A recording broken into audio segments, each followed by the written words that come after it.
जय हिंद दोस्तों। तो आज लाया हूँ रेलवे ग्रुप डी के लिए 50 most important questions, most expected question जो रेलवे ग्रुप डी एग्जाम के लिए बहुत ज़्यादा इंपॉर्टेंट रहने वाले हैं। तो सभी साथी क्लास में एंड तक जुड़े रहेंगे। चलिए देखिए, पहला क्वेश्चन देखिए, हमें दिया गया है, यदि किसी तार की लंबाई दोगुना उसके अनुप्रस्थ काट के क्षेत्रफल को आधा कर दिया जाए तो उसका नया प्रतिरोध क्या होगा। यदि किसी तार की लंबाई को दोगुना और उसके अनुप्रस्थ काट के क्षेत्रफल को आधा कर दिया जाए तो उसका नया प्रतिरोध क्या होगा। जल्दी से बताएंगे राइट आंसर क्या होगा। तो इसका सही जवाब रहने वाला है 4 गुना होगा। कितना होगा? अनुप्रस्थ 4 गुना हो जाएगा।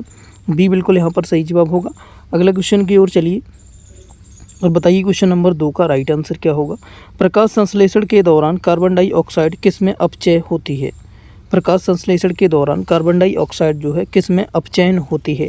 तो प्रकाश संश्लेषण के दौरान कार्बन डाइऑक्साइड जो है ये आपकी कार्बोहाइड्रेट में अपचयित होती है। किस में होती है? कार्बोहाइड्रेट में अपचयन होती है। बी यहाँ पर बिल्कुल राइट आंसर होगा इसका। नेक्स्ट क्वेश्चन देखिए और आंसर बताइए जल्दी से। क्वेश्चन नंबर 3 का, भारतीय संविधान के किस अनुच्छेद के तहत सर्वोच्च न्यायालय एक अभिलेख न्यायालय के रूप में कार्य करता है। भारतीय संविधान के किस अनुच्छेद के तहत सर्वोच्च न्यायालय एक अभिलेख न्यायालय के रूप में कार्य करता है। तो अभिलेख न्यायालय के रूप में भारतीय संविधान के अनुच्छेद 129 के तहत कार्य करता है। कितने? 129 के तहत कार्य करता है। ये बिल्कुल राइट आंसर होगा student. GK GS plus science के मिक्स क्वेश्चन इसमें रखे गए हैं जो अति महत्वपूर्ण है रेलवे ग्रुप डी के लिए। आगे चलिए क्वेश्चन नंबर 4 देखिए, आंसर बताइए जल्दी से। एक आधुनिक आवर्त सारणी में लेंथेनाइन और एक्टेनाइड श्रृंखलाओं को किस ब्लॉक में रखा गया है। एक आधुनिक आवर्त सारणी में, तो एक आधुनिक आवर्त सारणी में इनको एफ ब्लॉक में रखा गया है। किस में रखा गया है? एफ ब्लॉक में इनको रखा जाता है। डी यहाँ पर बिल्कुल राइट होगा। अगला क्वेश्चन देखिए, आंसर बताइए जल्दी से। क्वेश्चन नंबर 5 का, निम्नलिखित में से कौन सा पादप हार्मोन कोशिका विभाजन को बढ़ावा देता है। कौन सा पादप हार्मोन है जो कोशिका विभाजन को, सेल डिवीजन को बढ़ावा देता है। तो कोशिका विभाजन को जो बढ़ावा देता है उसे साइटोकाइनिन कहा जाता है। क्या कहा जाता है? साइटोकाइनिन इसे कहते हैं। सी बिल्कुल राइट होगा। नेक्स्ट क्वेश्चन देखिए, क्वेश्चन नंबर 6, आंसर बताइए जल्दी से। क्वेश्चन नंबर 6, चोल साम्राज्य के दौरान ग्राम प्रशासन के लिए कौन सी सभा जिम्मेदार थी जिसका उल्लेख उत्तर मेरु शिलालेख में मिलता है।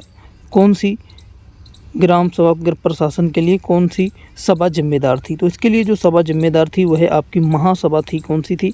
महासभा इसके लिए जिम्मेदार थी। चोल साम्राज्य के दौरान ग्राम प्रशासन के लिए महासभा जो है जिम्मेदार थी। सी यहाँ पर राइट होगा। अगले क्वेश्चन पर चलने से पहले साथियों एक रिक्वेस्ट है, जो भी साथी चैनल से नए जुड़े हैं चैनल को सब्सक्राइब करके बेल आइकन को ऑन जरूर कर लें ताकि रेलवे ग्रुप डी के लिए आने वाली सभी इंपॉर्टेंट क्लास की अपडेट आपको सबसे पहले मिल सके। एग्जाम तक साथियों हम सभी इंपॉर्टेंट क्वेश्चन की आपको प्रैक्टिस करा रहे हैं। साइंस, जीके, जीएस और साथियों करंट अफेयर के क्वेश्चंस भी आपको करा रहे हैं। सभी क्लासें हो चुकी हैं। जिन साथियों ने पिछली क्लासेज को चैनल पर नहीं देखा है जाकर जरूर देख लें, चैनल पर आ गई हैं, जिसमें साइंस के इंपॉर्टेंट क्वेश्चन कराए हैं, जीके जीएस के और करंट अफेयर की क्लास कल ही कराई है स्टूडेंट, जिसमें बहुत इंपॉर्टेंट क्वेश्चंस को कराया है।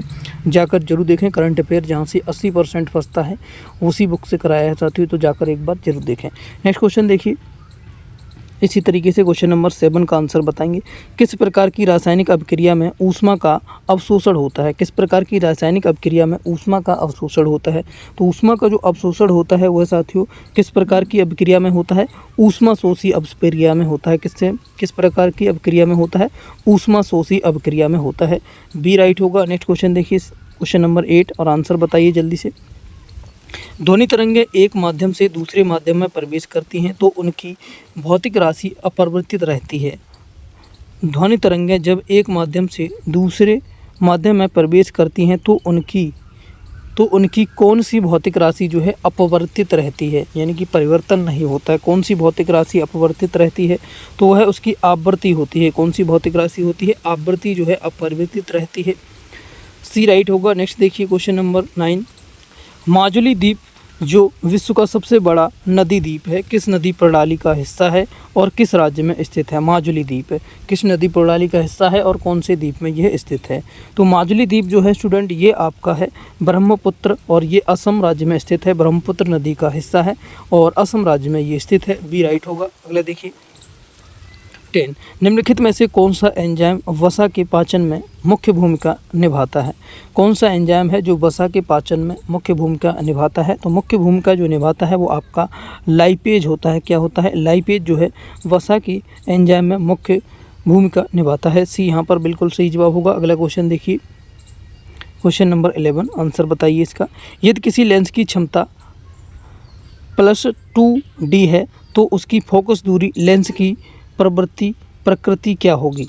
यदि किसी लेंस की क्षमता 2D है तो उसकी फोकस दूरी लेंस की प्रकृति क्या होगा? फोकस दूरी जो लेंस की प्रकृति होगी स्टूडेंट इसमें वो है आपकी यहाँ पर -50 सेंटीमीटर अवतल होगी। क्या होगी? -50 सेंटीमीटर अवतल होगी। ये बिल्कुल राइट होगा। अगला देखिए, विजयनगर साम्राज्य में अमरम शब्द का क्या अर्थ था? विजयनगर साम्राज्य में जो है अमरम शब्द का क्या अर्थ था? तो विजयनगर साम्राज्य में अमरम शब्द का अर्थ था सैन्य कमांडर को दी गई भूमि। क्या अर्थ था अमरम शब्द का? सैन्य कमांडर को दी गई भूमि। ये बिल्कुल सही जवाब होगा। नेक्स्ट देखिए, क्वेश्चन नंबर 13, आंसर बताइए जल्दी से।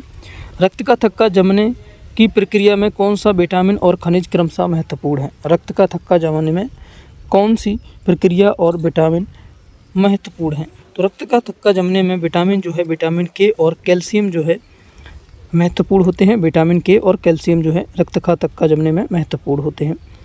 अगला देखिए, मानव नेत्र में रेटिना पर बनने वाला प्रतिबिंब कैसा होता है? मानव नेत्र में रेटिना पर बनने वाला जो प्रतिबिंब है वह कैसा होता है? तो वह प्रतिबिंब जो होता है वो वास्तविक और उल्टा होता है। कैसा होता है? वास्तविक और उल्टा प्रतिबिंब बनता है। मानव शरीर की रेटिना आँख की पुतली पर जो प्रतिबिंब बनता है। अगला देखिए, क्वेश्चन नंबर 15, आंसर बताएंगे जल्दी से, पता है तो। निम्नलिखित में से किस पंचवर्षीय योजना का उद्देश्य गरीबी हटाओ था? कौन सी पंचवर्षीय योजना ऐसी थी जिसका मुख्य उद्देश्य था गरीबी हटाओ? तो वह पंचवर्षीय योजना जो थी स्टूडेंट 5वीं पंचवर्षीय योजना थी जिसमें गरीबी हटाओ का नारा दिया गया था। सी बिल्कुल राइट आंसर होगा। बहुत इंपॉर्टेंट क्वेश्चन साथियों करा रहा हूँ मैं आपको, जो एग्जाम की दृष्टि से बहुत इंपॉर्टेंट है। अगला देखिए, क्वेश्चन नंबर 16, किस तत्व के समस्थानिकों में निम्नलिखित में से किसकी संख्या भिन्न होती है? किसी तत्व के समस्थानिकों में निम्नलिखित में से किसकी संख्या जो है भिन्न होती है? तो किसकी संख्या भिन्न होती है? इसमें न्यूट्रॉन की जो संख्या है वो भिन्न होती है। किसी तत्व के समस्थानों में जो है न्यूट्रॉन की संख्या जो है भिन्न होती है। सी बिल्कुल राइट होगा। अगला देखिए, इसी तरीके से क्वेश्चन नंबर 17, भारत के किस राज्य में लोकतक झील स्थित है जो दुनिया के एकमात्र तैरते हुए राष्ट्रीय उद्यान के लिए प्रसिद्ध है? लोकतक झील जो दुनिया के एकमात्र तैरते हुए राष्ट्रीय उद्यान के लिए प्रसिद्ध है, कौन से राज्य में स्थित है भारत के? तो भारत के यह मणिपुर राज्य में स्थित है। कहाँ पर है? मणिपुर में स्थित है। सी बिल्कुल सही जवाब होगा, मणिपुर में स्थित है। नेक्स्ट देखिए, क्वेश्चन नंबर 18, ओम के नियम के अनुसार स्थिर तापमान पर वोल्टेज और धारा के बीच ग्राफ कैसा होता है? ओम के नियम के अनुसार स्थिर तापमान पर वोल्टेज और धारा का बीच जो ग्राफ होता है वो कैसा होता है? तो धारा और वोल्टेज के बीच का जो ग्राफ होता है वो सीधी रेखा का होता है। कैसा होता है? एक सीधी रेखा का ग्राफ होता है इसके बीच में। नेक्स्ट देखेंगे इसी तरीके से, आंसर बताएंगे जल्दी से। क्वेश्चन नंबर 19 देखिए, 19 का आंसर बताइए अब सभी लोग। न्यूटन का गति का कौन सा नियम जड़त्व को परिभाषित करता है? न्यूटन का गति का कौन सा नियम ऐसा है जो गति को जो कि जड़त्व को परिभाषित करता है? तो न्यूटन की गति का जो नियम है, पहला नियम जो है वो जड़त्व को प्रभावित करता है। किसको? जड़त्व को परिभाषित करता है। ए बिल्कुल राइट होगा। अगला देखिए, प्रोजेक्ट टाइगर भारत के किस राज्य में शुरू किया गया था? प्रोजेक्ट टाइगर की जो शुरुआत हुई थी भारत के किस वर्ष में शुरुआत हुई थी? किस वर्ष में इसकी शुरुआत हुई थी? तो इसकी शुरुआत जो हुई थी वो आपकी 1973 में हुई थी। कब? 1973 में इसकी शुरुआत हुई थी, याद रखेंगे। बी बिल्कुल सही जवाब होगा। अगला क्वेश्चन देखिए, पौधों में जल और खनिज लवणों का परिवहन किसके द्वारा होता है? पौधों में जल और खनिज लवणों का जो परिवहन होता है स्टूडेंट याद रखेंगे आप, ये आपका जाइलम से होता है। किससे होता है? जाइलम से होता है। किसके द्वारा? जाइलम के द्वारा होता है। बी बिल्कुल सही जवाब होगा। नेक्स्ट क्वेश्चन देखेंगे इसी तरीके से, वायुमंडल की किस परत में ओजोन गैस की सांद्रता सबसे अधिक पाई जाती है? वायुमंडल की किस परत में ओजोन गैस की सांद्रता सबसे अधिक पाई जाती है? तो सबसे अधिक जो सांद्रता पाई जाती है वो समताप मंडल में पाई जाती है। कहाँ पर? समताप मंडल में पाई जाती है। नेक्स्ट देखेंगे, निम्नलिखित में से किसे कोशिका का पावर हाउस कहा जाता है जहाँ एटीपी का निर्माण होता है? किसे कोशिका का पावर हाउस कहा जाता है जहाँ पर एटीपी का निर्माण होता है? तो कोशिका का पावर हाउस स्टूडेंट माइटोकॉन्ड्रिया को कहा जाता है। किसे? माइटोकॉन्ड्रिया को कहा जाता है। आपको पता होगा पिछली क्लास में मैंने आपको साइंस की क्लास में इसे कराया था। देखिए, भारत के संविधान की किस अनुसूची में दल बदल विरोधी कानून का प्रावधान है? संविधान की कौन सी सूची में दल बदल विरोधी कानून का प्रावधान है, जिससे कोई भी व्यक्ति दल बदल नहीं कर सकता है, अपनी पार्टी को नहीं बदल सकता है? इस कानून का विरोध जो है 10वीं अनुसूची में है। किस में है? 10वीं अनुसूची में दिया गया है। सी बिल्कुल राइट होगा। नेक्स्ट देखेंगे इसी तरीके से 25 बताइए आंसर। बेकिंग सोडा का रासायनिक नाम क्या होता है? बेकिंग सोडा का जो रासायनिक नाम होता है NaHCO3 होता है। क्या होता है? NaHCO3 जो है बेकिंग सोडा का रासायनिक नाम होता है। बी राइट होगा। नेक्स्ट क्वेश्चन देखिए 26 आंसर बताइए जल्दी से। प्लास्टर ऑफ पेरिस POP का निर्माण किस यौगिक को 373 केल्विन पर गर्म करने पर होता है?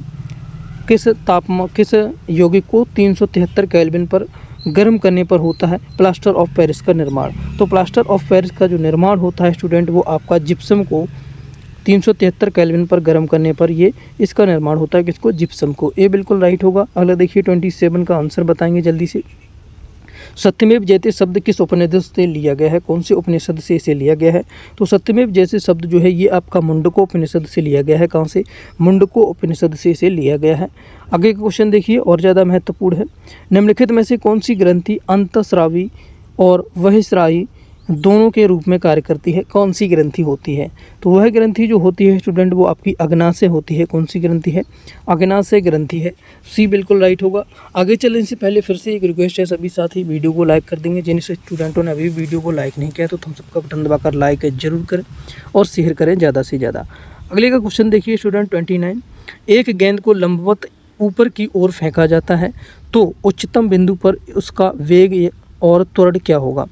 कोई भी गेंद है एक, जिसे लंबवत ऊपर की ओर फेंका जाता है तो उसका उच्चतम बिंदु पर उसका वेग और त्वरण क्या होगा? उच्चतम बिंदु पर उसका वेग और जो त्वरण होगा स्टूडेंट, वो क्या होगा? तो उच्चतम बिंदु पर उसका वेग जो है 0 होगा और त्वरण g होगा। क्या होगा? त्वरण g होगा, वेग 0 होगा। सी यहाँ पर राइट होगा। अगला देखिए, भारतीय राष्ट्रीय कांग्रेस के किस अधिवेशन में पहली बार पूर्ण स्वराज का प्रस्ताव पारित किया गया था? पूर्ण स्वराज का प्रस्ताव जो है भारतीय राष्ट्रीय कांग्रेस के कौन से अधिवेशन में किया गया था?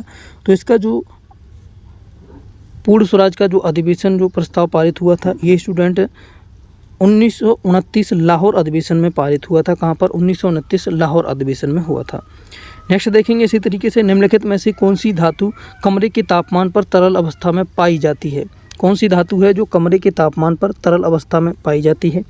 तो वह धातु स्टूडेंट पारा है। कौन सी है? पारा, मरकरी भी इसे कहते हैं। सी बिल्कुल राइट होगा। पारा जो है पाई जाती है। नेक्स्ट देखिए, LPG गैस सिलेंडर में रिसाव का पता लगाने के लिए उसमें कौन सा दुर्गंध युक्त रसायन मिलाया जाता है? रिसाव का पता लगाने के लिए उसमें कौन सा दुर्गंध युक्त जो है रसायन मिलाया जाता है? मैं एक बात आपको बता दूं स्टूडेंट, LPG की कोई अपनी दुर्गंध नहीं होती है। जो महक उसमें आती है, उसमें जो दुर्गंध युक्त रसायन मिलाया जाता है, केमिकल मिलाया जाता है, उसी की दुर्गंध होती है। नहीं तो गैस की अपनी कोई खुशबू या बदबू नहीं होती है स्टूडेंट। तो इसमें कौन सा रसायन मिलाया जाता है? तो इसमें रसायन जो मिलाया जाता है इथाइल मरकैप्टन मिलाया जाता है। इथाइल मरकैप्टन, इसमें कैप्टन मिलाया जाता है। इसी की ये खुशबू या बदबू कह लीजिए वो होती है। ये बिल्कुल राइट आंसर होगा। नेक्स्ट क्वेश्चन देखिए, आंसर बताइए जल्दी से 33 का। भारत में वस्तु एवं सेवा कर किस संविधान संशोधन अधिनियम के तहत लागू किया गया था? GST जो है भारत में किस संविधान संशोधन के अधिनियम के तहत में लागू हुआ था? तो GST जो लागू हुआ था ये 101वां संविधान संशोधन अधिनियम के तहत में लागू हुआ था। बी यहाँ पर बिल्कुल राइट आंसर होगा। नेक्स्ट क्वेश्चन देखिए, लोहे पर जंग लगता है तो उसके वजन पर क्या प्रभाव पड़ता है? लोहे पर अगर जंग लग जाती है तो उसके वजन में क्या प्रभाव होता है? वेट कैसा हो जाता है? तो उसका वेट जो है बढ़ जाता है। कैसा होता है? बढ़ जाता है। यहाँ पर भी सही जवाब होगा। लोहे पर अगर जंग लगती है तो उसका वजन बढ़ जाता है। नेक्स्ट क्वेश्चन देखेंगे इसी तरीके से। मानव शरीर में सबसे लंबी हड्डी कौन सी है? मानव शरीर की सबसे लंबी हड्डी जो होती है वो फीमर हड्डी होती है। कौन सी होती है? फीमर हड्डी जो मानव शरीर की सबसे लंबी हड्डी कही जाती है। अगला क्वेश्चन देखेंगे 36, आंसर बताइए जल्दी से।